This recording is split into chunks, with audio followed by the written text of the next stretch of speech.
दोस्तों साथियों, आज हम एक हाई कोर्ट के जज के बयानों को लेकर के अपने विचार व्यक्त कर रहे हैं। वैसे मैं कानूनदान नहीं हूँ।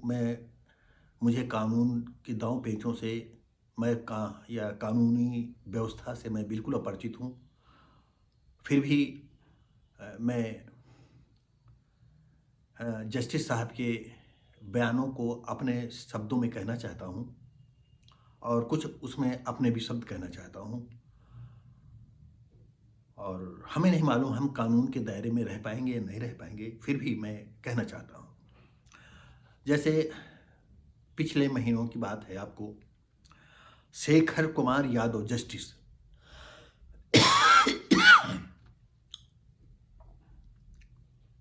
उन्होंने कहा कि हमें बहुसंख्यकों को ध्यान में रखते हुए न्याय करना चाहिए। और इस पर इतना वावेला मचा कि उनके खिलाफ उनके स्पीचों को सुप्रीम कोर्ट में रिट दायर कर दी गई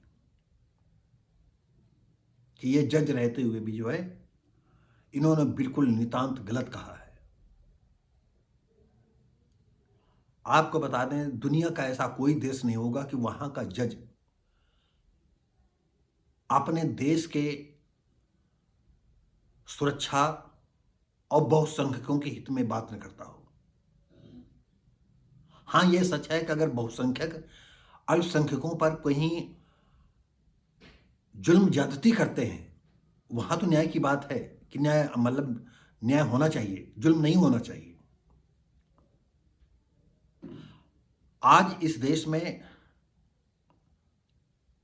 जब से हम देश आजाद हुआ है, पहले की बात नहीं करेंगे, उसके बाद की बात करेंगे,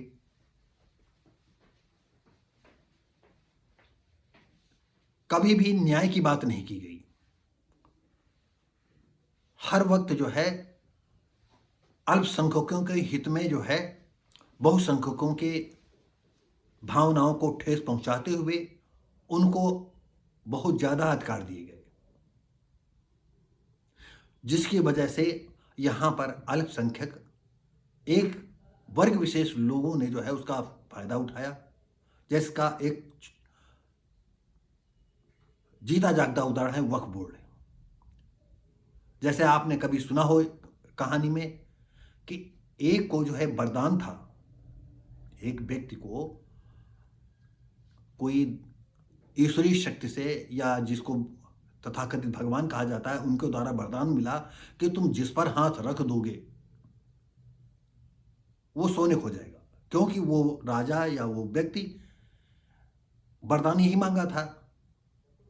तो तथाकथित ईश्वर ने जो है उनको वरदान दे दिया।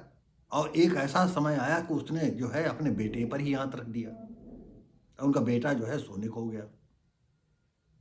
तो वक्फ बोर्ड वो था कि जहां हाथ रख दे वो वक्फ बोर्ड की हो गई। और सबसे बड़ी बात यह है कि जब वक्फ बोर्ड आता था तो हम सोचते थे ये क्या है वक्फ बोर्ड, वक्फ बोर्ड। फिर एक दो बार हमने पढ़ना चालू किया, तब हमारी आंखें खुली कि ये वक्फ बोर्ड है। हम पूरे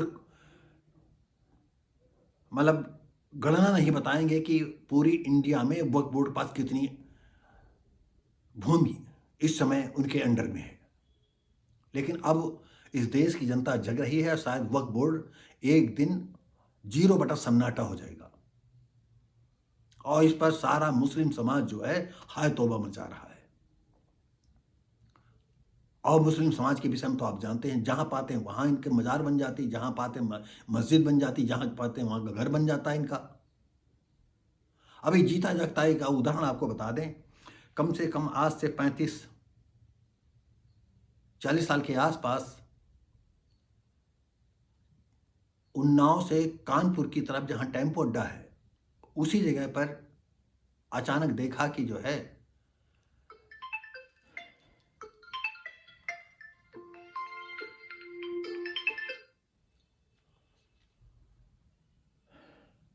एक मजार बन गई। मैंने देखा तो मुझे लगा अरे यहां तो सब मैदान पड़ा रहता था टेम्पो, फिर आपको हम क्या बताएं, उन्नाव में विश्व हिंदू परिषद के एक राम बिहारी निगम कोई इस तरह के नाम थे, जो जिले के जो है विश्व हिंदू परिषद के शायद अध्यक्ष थे, वकील भी थे, और हनुमान मंदिर में वो पूजा पाठ करते थे। मैं जाकर के उनसे मिला, मैंने उनको संकेत किया।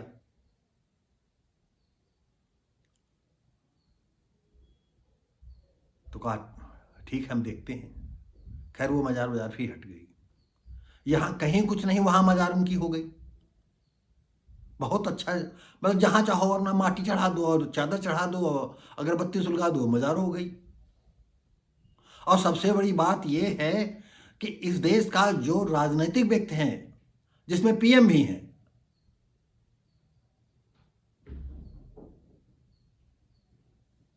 वो राजस्थान में नहीं है। हजरत मोहम्मद क्या उनकी मजार बनी हुई है, पूरा विश्व विख्यात है। कितने हीरो हीरोइन चले जाते हैं ठुमका लगाते हुए।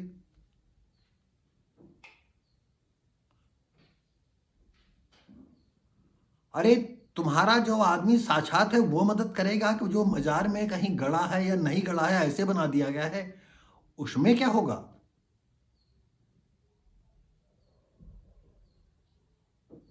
उनके नाम से चादर जा रही है। मोदी भी जो है मजारों में जा रहे हैं। क्या कमाल की बात है, क्या इसका मतलब है। ये जिस देश का पीएम जो है अंधविश्वासी हो और उसको मजारों में जो है शक्ति मिलती हो। हाँ ये सच है कि राजनीतिक सत्ता के लिए तुम जा रहे हो, ये तो खैर हम जानते हैं कि मोदी जी ऐसे तो नहीं जाएंगे। राजनीतिक पकड़ के लिए जाते हैं कि मुसलमान हमको वोट देगा। लेकिन आपको बता दें, जो वर्ल्ड का मुसलमान का जो लीडर होगा, जो इस्लामिक तौर पर कि हमारा जिले में कौन साथ ज़्यादा देता है, फिर प्रदेश में कौन पार्टी हमारे साथ देती है, यानी चाहे जिले की पार्टी हो या प्रदेश की पार्टी हो या देश की पार्टी हो, जो ज़्यादा उनके हित में काम करने वाली होगी, वो बगैर कहे सुने वो इतना मिशनरी होते हैं कि उसी को वोट देंगे। तो अगर हमारे शेखर कुमार यादव जी जस्टिस जी ने ये बात कह दी विश्व हिंदू परिषद के बैठक में, ये 8 दिसंबर की बात है, पिछले महीने की, 2024 विश्व हिंदू परिषद के कार्यक्रम में गए थे। उन्होंने कहा कि जजों को जो है बहुसंख्यकों को ध्यान में रख करके जो है जजमेंट करना चाहिए। और उनके बयान की प्रति जो है सुप्रीम कोर्ट में लेकर के मुकदमा दायर कर दिया गया। और उस पर क्या हुआ, फिर हम आपको जस्टिस यादव के कॉलेजियम के सामने इसलिए पेश होने के लिए कहा गया ताकि वो अपना पक्ष रख सके। देखिए देश में ऐसी स्वतंत्रता है, तो इसमें अगर हम, सबसे बड़ी बात यह है कि शेखर कुमार यादव के इस जजमेंट को या उनके कथन कहे हुए शब्दों को मैं पूरी तरह से स्वीकार करता हूं। अगर इस देश में बहुसंख्यक हिंदू समाज है, अगर बहुसंख्यक नहीं रहेगा तो हिंदुस्तान एक दिन में दूसरा पाकिस्तान बन गया। और सबसे बड़ी बात एक और है, हम योगी और मोदी और इस प्रदेश, पूरे देश की जनता से, देश के नेताओं से कहना चाहते हैं कि इस देश में जैसे एक संविधान है वैसे एक समान नागरिक कानून बनना चाहिए, चाहे हिंदू हो, चाहे मुसलमान हो, चाहे सिख हो, चाहे ईसाई हो, चाहे कोई भी हो। जैसे पति पत्नी के बीच में एक बच्चा, मतलब सरकार चाहे जो कानून बनाने जा रही है उसमें मात्र जो है 2 बच्चों का प्रावधान करने जा रही। और हम कहते हैं सरकार से कि सिर्फ आप एक बच्चे का प्रावधान रखें। हाँ ये अलग की बात है, जिस तरह से भी मानसिकता बनी हुई है कि लड़का जो है घर का जो है हमारा घर चलाने वाला होगा, हमारा नाम करने वाला होगा, तो ये गलत है। क्योंकि देश में लड़कों की अपेक्षा लड़कियों की जनसंख्या कम है क्वांटिटी में, तो लड़कियों को तब तक के लिए छूट हो कि पहली लड़की हो गई तो दोबारा वो एक बार और ट्राई कर ले। और जिनको पहले लड़का हो गया है तो उनको ब्रेक लगा देना चाहिए। सिर्फ मात्र एक बच्चा। अगर ऐसा कानून नहीं बनता है तो आप समझ लीजिए इसका अंदाजा क्या होगा। क्या होगा आप अंदाजा लगा ले।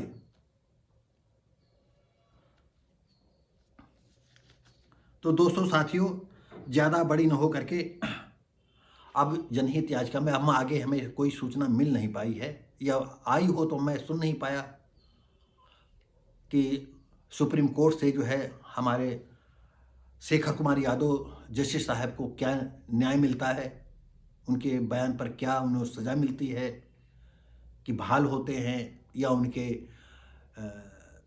बहुसंख्यकों के हित में बयान देने के पक्ष में उनको बहाल किया जाता है। हम इस विषय में नहीं बता पाएंगे क्या हुआ है। अगर जैसे हमें मिलेगी तो हम दोबारा फिर इस पर वीडियो बना करके आपको कहेंगे। तो ये बात तो आप भी जानते हो कि जब बहुसंख्यक ही नहीं रहेगा तो देश कहाँ। न कोई तुम्हारा हिंदू बचेगा, न तुम्हारा कोई मंदिर बचेगा, न तुम्हारे वेद शास्त्र पुराण बचेंगे, न तुम्हारी संस्कृति और सभ्यता बचेगी।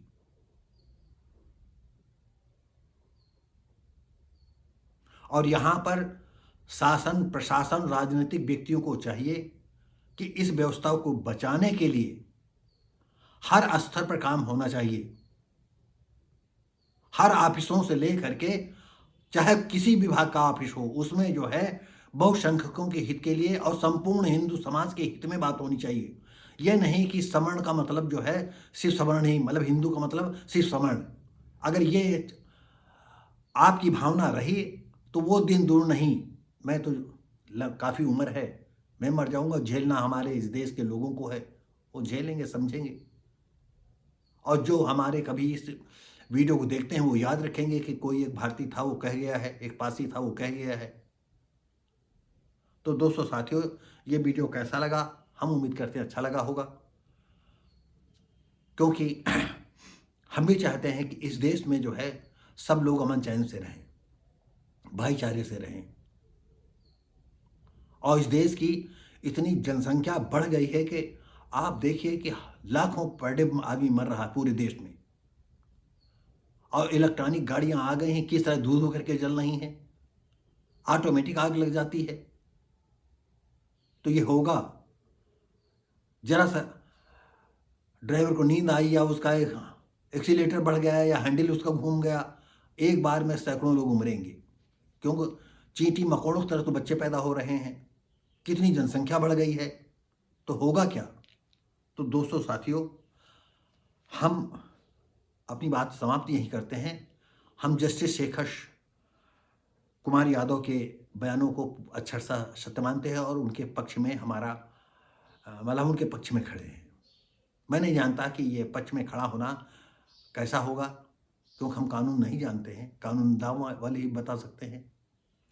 तो दोस्तों साथियों, आपसे फिर हमारा निवेदन रहेगा कि अगर आपको ये वीडियो मेरा अच्छा लगता है तो दूसरे को लाइक और शेयर कर, मतलब लाइक शेयर कमेंट करें, सब्सक्राइब करें, बेल आइकन जरूर दबाएं, और ज़्यादा अच्छा लगे तो अपने दोस्तों को भेजें, उनसे भी करें, निवेदन करें कि लाइक शेयर कमेंट करें, सब्सक्राइब करें, बेल आइकन जरूर दबा दें।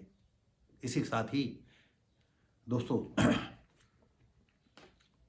नमस्कार, जय हिंद।